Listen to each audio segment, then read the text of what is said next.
Assalamualaikum warahmatullahi wabarakatuh. Perkenalkan, nama saya Nova Nafid Roman dari Penjas 2E dengan NPM 192191157. Kali ini saya akan sedikit menjelaskan mengenai kerangka dasar kurikulum 2013. Langsung saja ke materinya. Yang pertama, apa itu hakikat kurikulum 2013? Ketika kita memasuki dunia pendidikan, kita pasti tidak asing lagi dengan mendengar kata pendidikan karakter. Nah, pendidikan karakter ini terdiri dari dua kalimat, yaitu pendidikan dan juga karakter.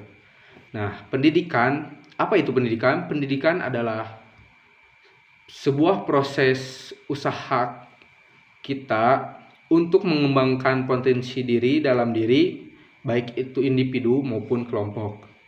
Nah, sedangkan karakter adalah sebuah tabiat, watak, sifat-sifat maupun akhlak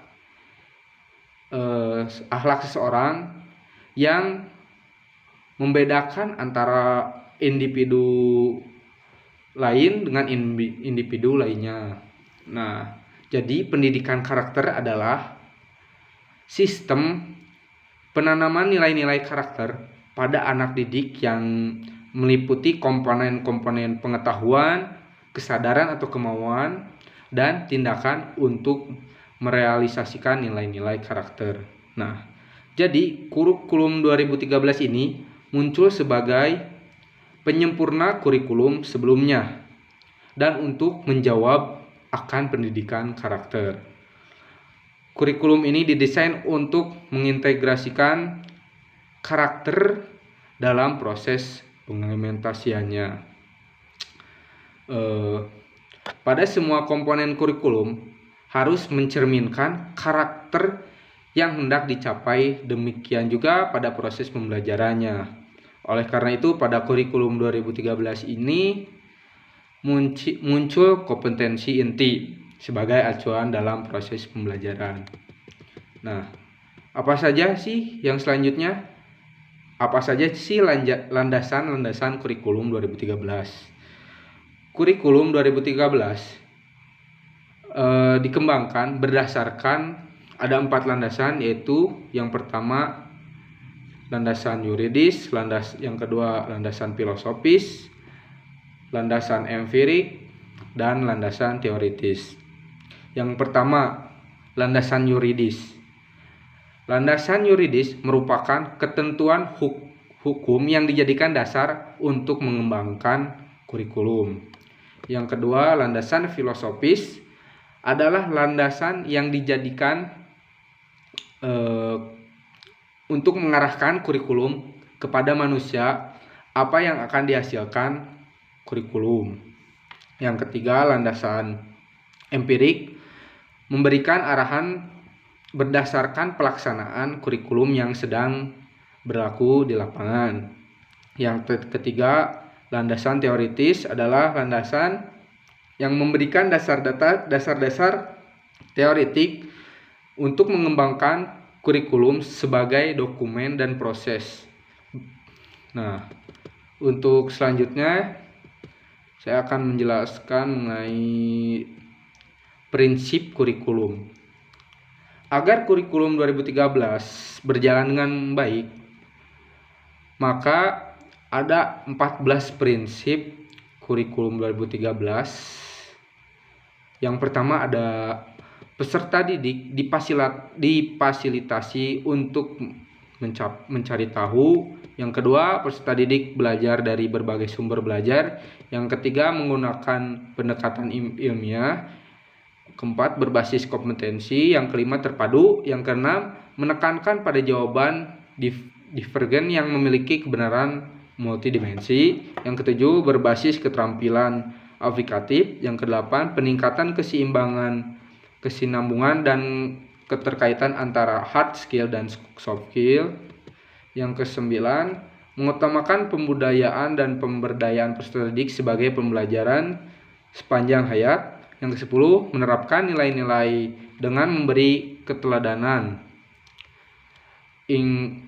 Yang ke-11, berlangsung di rumah. di sekolah maupun di masyarakat.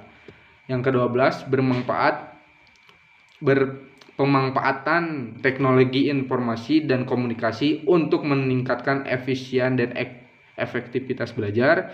Yang ke-13, pengakuan atas perbedaan individual dan latar belakang budaya peserta didik. Dan yang terakhir, suasana belajar menyenangkan dan menantang.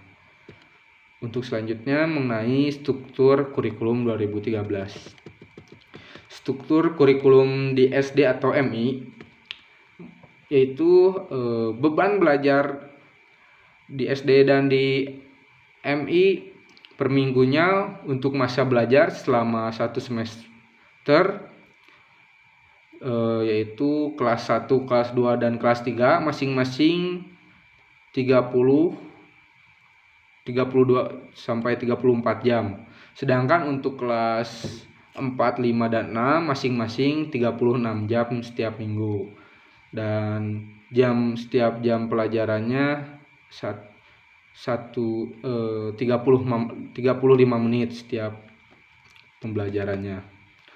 Untuk struktur kurikulum SMP atau MTS, dalam struktur kurikulumnya ada penambahan jam belajar per minggunya semula 32 menjadi 38 setiap kelas 7, kelas 8, dan kelas 9 masing-masingnya dari 30 menjadi 38.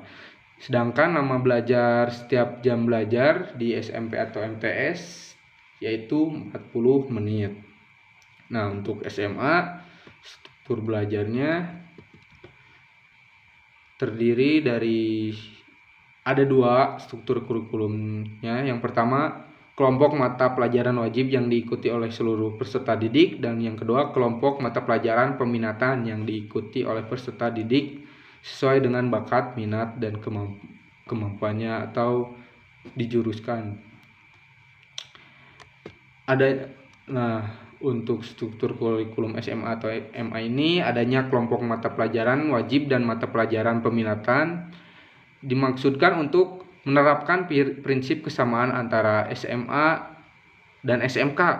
Mata pelajaran wajib sebanyak 9 mata pelajaran dengan beban belajar 24 jam per minggu untuk kelas 10 dan 20 jam per minggu untuk kelas 11 dan 12. Kelompok mata pelajaran peminatan SMK masing-masing 24 jam per kelas. Kelompok mata pelajaran peminatan SMA bersifat akademik, sedangkan untuk SMK bersifat vokasional. Struktur ini menempatkan prinsip bahwa peserta didik adalah subjek dalam belajar dan mereka memiliki hak untuk memilih sesuai dengan minatnya. Yang terakhir, saya akan menjelaskan mengenai BSNP. Apa itu BSNP? BSNP adalah Badan Standar Nasional Pendidikan. Ini merupakan lembaga mandiri, profesional, dan independen yang mengembangkan misi untuk memantau pelaksanaan dan mengevaluasi pelaksanaan standar nasional pendidikan.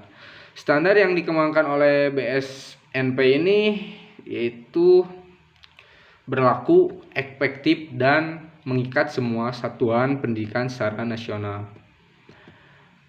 Tugas dan wewenang BSNP ini yang pertama itu mengembangkan standar nasional pendidikan, yang kedua menyelenggarakan ujian nasional, yang ketiga memberikan rekomendasi kepada pemerintah dan pemerintah daerah dalam penjaminan dan pengendalian mutu pendidikan, yang keempat memuaskan kriteria kelulusan pada satuan pendidikan jenjang pendidikan dasar dan menengah, yang terakhir menilai kelayakan isi bahasa penyajian dan kegrafikan buku teks pelajaran. Ya, mungkin sekian yang bisa saya sampaikan.